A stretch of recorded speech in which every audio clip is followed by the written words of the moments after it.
Hello and welcome to another episode of the Leadership Liner Notes podcast. This is Sean Gaylord. I'm coming to you, so to speak, live from sunny Orlando here at the ISTE+ASCD Conference. It's a beautiful Monday morning. The sun is just beaming down on the bald head right now. And I am honored to be here with a new friend, a new bandmate, David Cupolo. And I'm just so grateful that you're here, man. Excited to be here. Thank you for having me. My honor. So tell us, for those that don't know you, David, a little bit about yourself and your background and what you do. All right. So I'm currently a principal at St. James Intermediate School, Horry County, South Carolina. But I also do consulting on learning space design. I've delved into that more recently. Became an Ed Market Certified Learning Places Specialist certification. And so looking at buildings and school design and how we can transfer learning in schools for students. And also do a lot of work on teacher clarity and learning progressions to take learning from that skill level to learning thrill. I have a PhD. My dissertation was on thrill from John Hattie and Greg Donahue's Skill, Will, Thrill. Yeah. And nobody studied thrill, and I had a advisor who said that's why you're doing it. So kind of want to see what happens to classrooms that leads to the point where students really take that learning someplace else. Right. For that learning. So that's what's recently happened. And actually, in this past January, I got to go to Finland and study their education system with 19 other U.S. education leaders. Shout out to my fellow Fulbrighters. We were Fulbright leaders for global schools, and seeing that perspective of learning in one of the best systems in the world was truly an amazing experience. So let me follow up on that, because you just dropped Finland, and I know a lot of listeners and viewers have heard, all the things about Finland and some of the many successes and strides that they've done in education. What was your biggest takeaway from going to Finland? The culture. The culture. Yeah. Culture matters. I believe it in my school. I'll tear up. I'm emotional. It's okay. I am passionate about learning. And it's that culture. They train educators very well. The teachers are well respected as professionals. Basic salary, and just how they interact, parents interact with them. But it's that freedom and trust that they provide and autonomy to the educators. That was the magic. And and I try to do it as much as possible in my school within a system with parameters, because we have policies and procedures in the U.S. education system for everything. Yes. So how do you provide freedom and trust and autonomy within parameters? To do what's best for kids. But that's the other piece. It always goes back to the kids. It sounds like in many ways, and your takeaway, really comes back to what it means to be human, and the culture celebrating humanity and valuing the humanity in others, and sometimes, many times, this as both you and I are administrators, is sometimes the policies, the procedures, the deadlines, the data supersede the human. Correct. And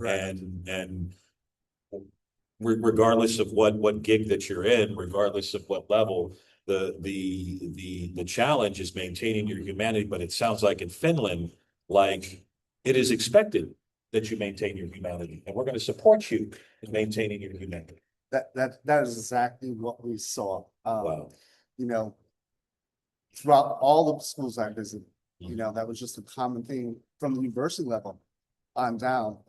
Just that respect for each other, and that value in education too. That education is leading somewhere, and it's about providing a well-rounded, great citizen for the nation as well. So, I really, when I came back, immediately started thinking about what is the purpose of education in the U.S. And what's the purpose of education in Finland? And I think we're going through some changes right now. We are. It's a school market right now. Yes, it is. And we need to look at how can we do things differently? How can we purpose of learning spaces, provide different opportunities for students to meet the future that we don't know, Right. you know? That's the gig. So it's actually a great segue, David, to my next question is, what keeps you in the gig? Kids. Plain and simple. Schools are built for kids. I went to a brand new school 8, 9 years ago. Transformation looked like a Google workspace. We got the keys on a Friday night at 7:40, and teachers came to the building the following Monday Oh my from God. 4 different schools. They didn't know each other. Oh, I wow. didn't know them, and I hadn't been in the building. And really had to learn how to use that space to transform learning, to make it more collaborative, to, provide students those 21st century skills. And seeing that transformation and how, what happens to kids when they come in that school, Right. and they don't want to leave, Yeah. it's only 2 years. But just seeing what we provide for them, and just that's what keeps me going, is what we can do. The staff, when we're all on the same page about, let's do what's best for kids, so that's what keeps me going. And that doesn't mean there's not gonna be challenges as administrators. Yeah. We face them. We do. How do you find loopholes with policies and procedures to do what you need to do? It's right. It's there. Yeah. Sometimes you just gotta be creative, but as John Lewis says, sometimes good trouble's worth it too. That's right. Good trouble. Great John Lewis. And sometimes as leaders, we have to MacGyver our way, Yeah. through that. And you got a gum wrapper, half a Snickers bar and a toothpick. And somehow you've got to build a flotation device or something. And there's great joy in that as leaders, to find those loopholes and to find those kind of hacks and back doors. And sometimes that can be a challenge as well. And, one of the things I think as a leader that I've learned over the years in being a principal at every level of education, from elementary, middle, and high school, is that you have to lean in to inspiration. You have to lean into those things that help you maintain your humanity, inspire you, because the gig is tough. I'm curious to know, what inspires you, David? What, is there a book? Is there an album? Is there a person or a place? What is that inspiration that helps keep you in the gig as a leader? So I go to my parents, Italian Irish couple, met on a blind date, married 50 years. Oh, God bless him. And after my mom passed, my dad was doing her obituary. And he called my aunt to say, where did she graduate high school from? And she said she didn't. We never knew.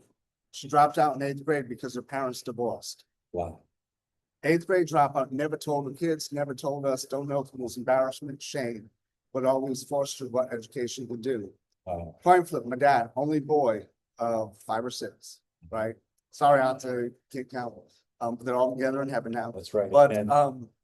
so son of immigrants, and graduated high school, Trinity College, working in a factory, working as a janitor in a school.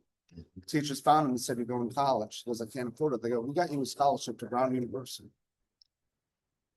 He went on, got that Ivy League degree, and later went on to help design the gears on the lunar rover. So, just knowing that 2 different stories, Yeah. just keep me going to, there's always that person that, that I want to help to not drop out. Yeah. And that one that I want to find that, might be hidden somewhere that can go create amazing things. Yes. And that story right there, just that keeps me going. And my students, my first students I taught to. Yeah. Tell me about them. Special education, teacher, brand new, not even certified. Okay, lateral entry in North Carolina. Yeah. Been there. So math class, resource, started a little late. Another teacher brought me 5th grade books, 7th grade class. And I looked at them and I said, 7th grade class. And she said, "But they're the 5th grade level." And I said, "Yeah, but they're 7th grade students." She goes, "Yeah, but this is where they're working." I said, "Okay, got the books, didn't want to do anything but that, put them in the book room, got the 7th grade books. Passed them out first day, tell them you got to cover your books. They raise their hand, "Do we have to cover the books?" And I'm like, "Yeah, you got to cover the books. You need paper, contact paper. What can I do? I'll go to the store again." brown paper bags, and I'm aging us right now because Yeah. we have to cover the books. Now we don't see I that. remember those days, man. Right. So another kid raised hand, do we have to cover the books? I'm like, yeah, you got to cover the books. Like, trying to, like, what's going on? Sure. Couple minutes later, finally another kid said, what happens if we don't cover the books? I said, okay, I'm a slow learner. What's going on here? They said, well, we never had the same math books as our friends, and we want them to see it. Oh, God. Wow. Unintentional harm for good intention. Right, right. But the harm we were doing by giving them that would have been done, given a fifth grade book instead of giving that seventh grade book. I told them right then, they didn't know I didn't know Yeah. it different, right? But I believed in it. And I said, you never have to cover that book. As a matter of fact, you break, you rip, whatever, I'll buy it. You'll get a new one. But it taught me always listen. Yes. Pause and listen, because Yes. listen to kids, they will tell you. And we know how to, we can do better. Sometimes we'll take that moment. If I didn't, I don't know what happened. And years later, one of those students got killed. A student reached out and he said, man, you're one of the reasons so many of us graduated. That's it. That's it, man. That's we don't know that the power that we have in a word, a sentence, or even the seemingly inane task of covering a textbook can change someone's world, it also sounds like too with your parents that have inspired you and are still with you and are looking, not only are they looking down with you, but they're your guardian angels. Like the lessons and the legacy that they have imparted to you has in turn helped change the world for so many students, past students, current students, future students. And that simple act of just listening or being in tune with those whom we serve. There's deadlines, there's spreadsheets, there's purchase orders, there's memos, and there's all those things that we've got to do. But I think what I'm taking away from you, man, is just stop and listen. Yeah. Just stop and listen. It's an investment. Yeah. Yeah. That was something too, I worked with the company, Versal Learning and Clarify Ed. Because the old walkthrough tool, and I always get dinged on my evaluation, don't have enough walkthroughs, don't have enough walkthroughs. Yeah. Well, we weren't creating ourselves for our school, so but to go in a room, you ask 3 kids, what are you learning? Doesn't matter who you ask as a principal. Yeah. They're gonna tell you what they're doing. Yeah. I can tell you what you're doing, I can tell the concept, but what are you really learning? I want to go deeper. What are you really learning? And just said to the teacher, well, they told me this, or they didn't know what they were learning. Oh, you asked those 3. It could have been the 3 smartest kids in the class. But that would be the response. And it's not that teachers aren't doing anything wrong, it's that we're speaking 2 different languages. Teachers thought there was clarity, but there really wasn't. So I worked with them on our tool to help teachers create clear learning targets. And then learning progressions that take learning from that skill level to transfer, what I call learning thrill, because, that's the other difficult task for teachers is how do I get students to where I really want them to be able to use this learning in the future? Yeah. And clarity is the lens. And I know, like, amidst deadlines and walkthroughs and evaluations, for principals, we have a checklist that we have to go through, and there are things that we have to do, but it really, clarity, I think, builds trust. Clarity builds momentum. Clarity builds safety. So before we wrap up, how do you help others kind of, what's a small step or a small win towards achieving that clarity that you help others with? I think it's knowing the purpose of the learning. What do you really want kids to learn? And asking that question. What do you want them to learn, but not necessarily from your perspective? I think you got to help them understand from the student's perspective. It's okay to be messy. It's okay to screw up. It's okay to try things, and it's okay to ask kids. And I think that's the piece. I give as much, I want great teachers in my school. Great teachers come together, but I give them that freedom to be able to be a little bit messy, but also, they know, like, let's listen to the kids, and they can help us grow as well. That's right. That's right. It's a feedback loop. And when we listen and we really listen in an active way, in an authentic way, that's one good step towards that clarity. Yeah. It all goes back to listening. Yeah. Hey man, how can folks get a hold of you and want to connect with you? What are some good pathways if they want to learn more? I would go to my LinkedIn page. Okay. David Cupolo, Cupolo. Go to my LinkedIn page, Facebook, Google me. I've written articles. Another one's coming out soon about what it's like to open up a school and what we didn't know when we opened it and what we know now to ask in that process.